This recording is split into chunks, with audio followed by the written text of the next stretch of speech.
Most people chase surface conversations about success or status. But there's a poem that asks the real questions. It cuts straight to your soul to find out who you truly are. That poem is The Invitation by Oriah Mountain Dreamer. Now, this poem moved me to tears when I first found it. It moved me to tears because I had been yearning for this depth, and I want to share this depth with you. So, here are a couple things that really called to me. Now, this invitation, it's called The Invitation, and I actually have it as soon as you walk through my door in my house because it means that much to me. It is how I wish to connect with people, and it's my invitation to people to connect on this deep level. So, thank you to Oriah Mountain Dreamer for writing such a beautiful poem, and I want to share it with you to invite you to the depth of this connection. So I just want to share some of my favorite stanzas here.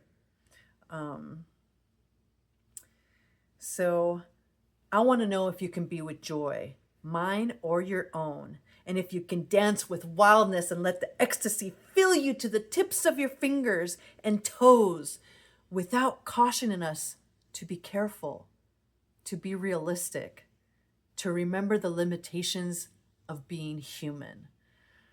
Ah, that calls to my soul so much because we are so much more than just our human experience. We are that divine spark. We are magic. But we can really only connect to that if we shed away all these limitations that society has put on us, our family, our job, our identity, all these limitations that keep us boxed in, right? And so this poem, this specific stanza, is a reminder that we are wild, that we are beasts, that we are allowed to really just let it all go and connect to the moment and surrender to the moment and fully like howl at the moon and be crazy, allow our own uniqueness, our own radiance to come out and shine. And how wild, how joyful can you actually be? Oh, it's so beautiful, and it really, really inspires so much in me. So let's go on. Oh, this is good. I want to know if you can disappoint another to be true to yourself. If you can bear the accusation of betrayal and not betray your own soul.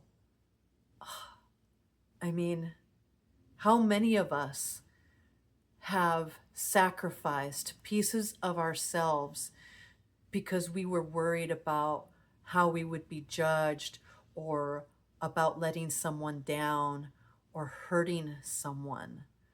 I know that for me, I actually used to have this belief that I lived my life by, that I was strong enough that I could sacrifice pieces of myself for others. There was a part of me that believed that love was sacrifice. And so I considered it almost a badge of honor to sacrifice myself for others. But what this poem is saying is that by doing that, you are betraying yourself.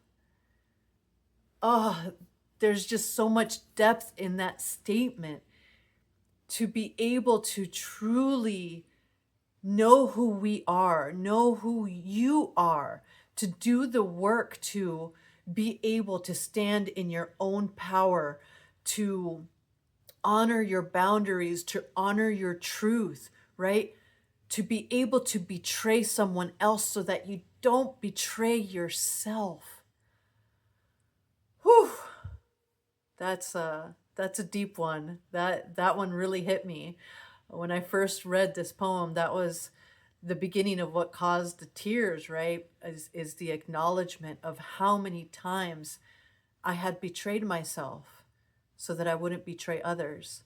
Now, I'm not saying to go out there openly betraying others, right? There's ways that you can honor your truth, that you can honor your power and honor your alignment while still honoring agreements that you've made with others, right? So it's important to say, look, I realize that this no longer works for me. I've had time to realize that I need to honor myself, right? So you always want to be accountable to yourself and to other people, to agreements that you've made. To me, that's part of walking the spiritual path is truly honoring all aspects. And it takes practice. It really takes a lot of just surrendering to yourself, surrendering to the agreements that you've made, and finding ways to honor and to maybe create new agreements and say, hey, this no longer works for me, and this is how I'm willing to show up for you, right? So find ways to where you can be authentic and be honorable to your agreements, to your commitments. So, okay, let's go on. There's so much in this poem.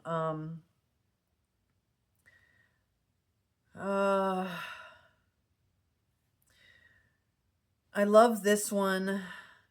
I want to know if you can live with failure, yours and mine, and still stand on the edge of the lake and shout to the silver of the full moon, yes! Now that one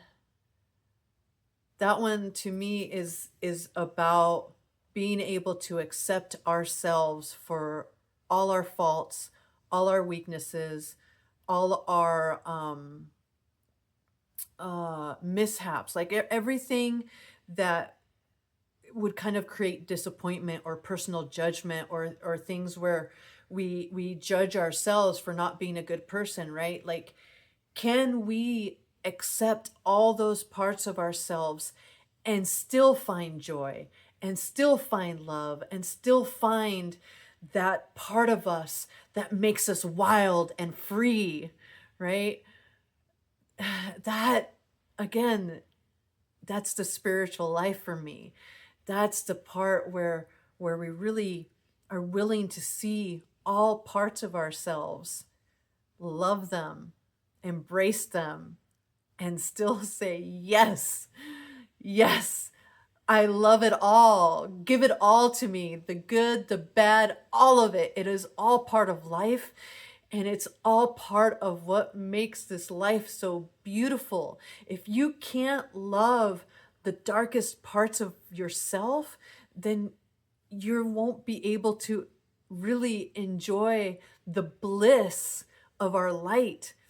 See, what this really says is that if we avoid seeing the darkness within ourselves, then we are also denying ourselves our light. So we have to embrace all aspects with that same passion and devotion. Oh, I love it. Okay, just a little bit more.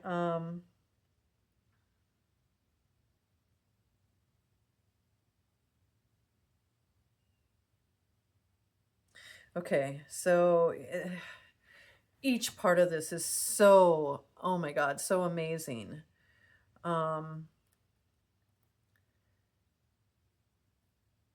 I want to know if you will stand in the center of the fire with me and not shrink back.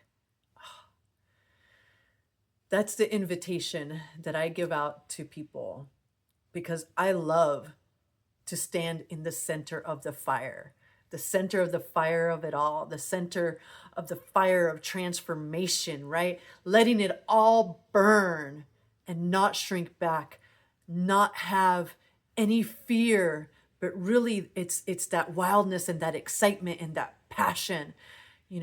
Even the darkest parts of myself, I'm so grateful to see, because it means that I can start the transformational process. It means that I can burn away the things that don't serve me.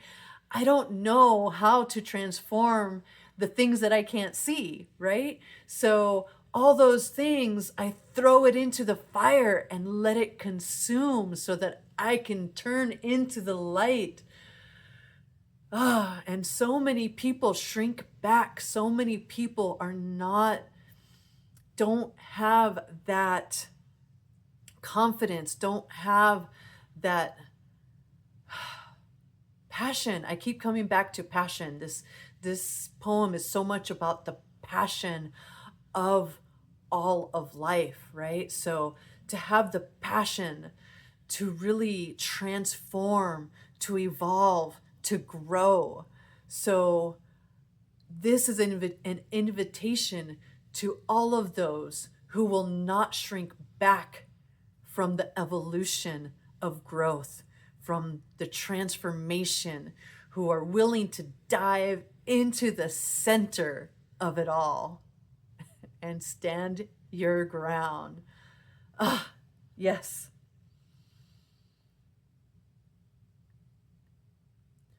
And the very last sentence, yeah, that's the one that always touches me. It doesn't matter how many times I read this poem, and you can see I'm already getting emotional, even just the thought of it. So I'm not going to ask for you to excuse me as I allow myself to feel the depth of this last stanza. I want to know if you can be alone with yourself, and if you truly like the company you keep in the empty moments.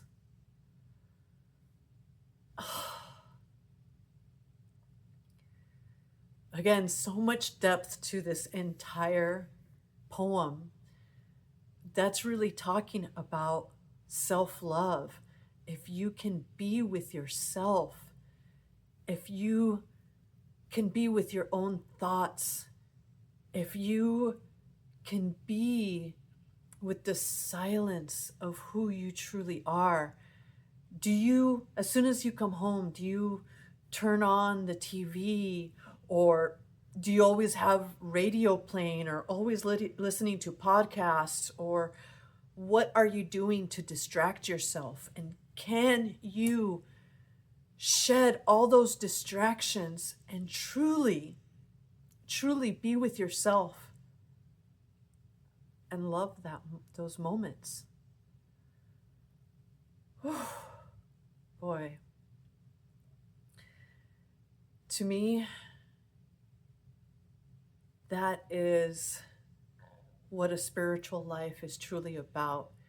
It's about doing the work so that you can love those empty moments with yourself, so that you can truly not only learn to enjoy the stillness, but to recognize and identify that that stillness is who we ultimately are.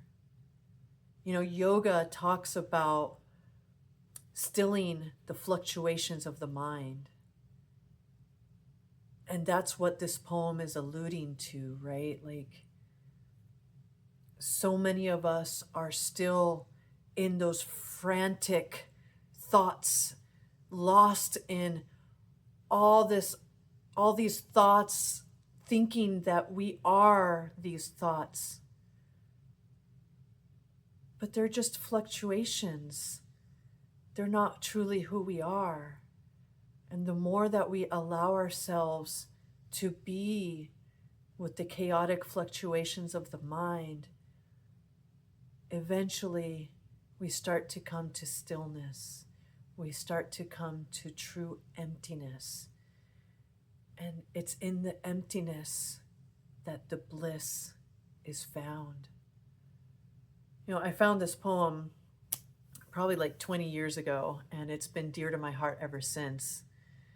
And throughout the years, you know, I've led a very spiritual life. I've had lots of spiritual practices. There have been times in my life where I did spiritual practices for 2 hours at, you know, the beginning of every day. And now I'm at the point where I don't really feel like I need to do those deep spiritual practices.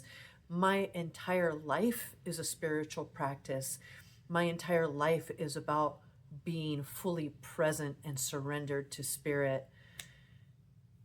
And now when I do those deep meditations, it doesn't take me very long to get to that stillness, to get to that emptiness, to that void, that quantum field.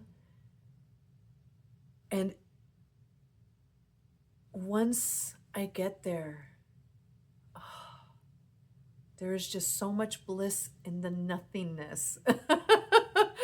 I know it might sound like counter to what bliss really is, but it truly, truly is. You get to this point where there's so much stillness.